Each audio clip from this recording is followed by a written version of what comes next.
हो हो हो, बारशाची तयारी चालली आहे. बरं, पाळणा बांधलाय, पाळणा सजवलाय, पाहुणे मंडळी आले आहेत, भटजी आला आहे, भटजी आले आहेत, सगळी सांग्य पूजा होते. पण बाळाचं नाव काय? बाळाचं नाव आधी नाही हो. बाळ कोण झालंय? मुलगा झालाय का मुलगी? अहो, इथे मुलाचं बारसं नाही आहे, वासराचं बारसं आहे. बघा वासराला धरलंय कसं, किती छान. हो ना, हे आहेत आमचे संस्कार, भारतीय संस्कार.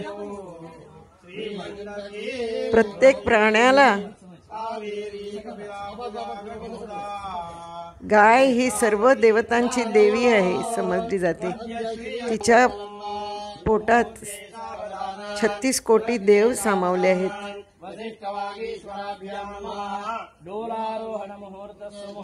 तर तिचा सत्कार असाच होणार ना. हिला भाग्यलक्ष्मी नाव ठेवलंय वाटतं, कारण शेवटी गाणं तेच म्हणतायत, भाग्यदा लक्ष्मी बारम्मा. एक तर लक्ष्मी ठेवलं असणार नाव बहुतेक. हो, बघा आणि आनंद घ्या.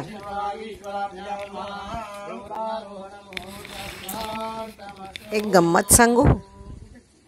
भागवतात वाचलंय, कृष्ण लिहिलेत की कृष्णाचा जन्म झाला आणि तो नंदाच्या घरी आला. नंदाच्या घरी त्याला पाठवण्यात आलं आणि त्याचं बारसं हे गोठ्यात झालं होतं. नंदबाबा खूप मोठे गवळी होते, त्यांच्याकडे हजारो गायी होत्या. त्या ह्याच्यात गोठ्यात आपल्या कृष्णाचं बारसं झालं होतं. कारण मथुरेच्या कंसापासून लपून लपून बारसं केलं आहे, त्या मुलाचा शोध लागू नये म्हणून. असंच केलं असणार नाही का. इथे आहे वासरू, तिथे होता कृष्ण, बालकृष्ण. म्हणून ना कृष्णाला गायी खूप आवडतात. एक नाव त्याचं गोपाल आहे. गोपालनासाठी तो जात होता. हो, गुराखी बनून जात होता.